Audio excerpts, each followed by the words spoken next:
সুন্দর কাতলা মাছের মাথাটাকে আমরা ভালো করে চুনো করে ভেজে নিয়েছি। এইদিকে একটু আলুটাকে আমরা কড়াই ভালো করে একটু ভেজে নেব। আলুটা ভাজা হয়ে গিয়েছে, কড়াইতে কালো জিরে দিয়ে দিয়েছি। কালো জিরেটা ভাজা হয়ে গিয়েছে, এবার আমরা টমেটোটা ভালো করে নেড়ে নেব। টমেটোটা ভাজা হয়ে গেছে, এবার আদা রসুন পেঁয়াজের পেস্টটা আমি দিয়ে দিলাম। ভালো করে এবার একটু আমরা নেড়ে ভেজে নেব এটা।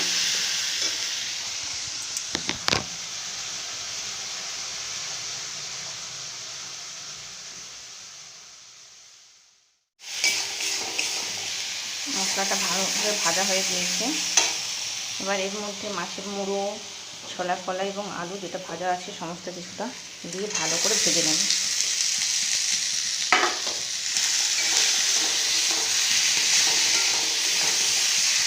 মশলাটা ভালো করে ভাজা হয়ে গিয়েছে, এবার সামান্য পরিমাণে একটু জল দিয়ে দেবো।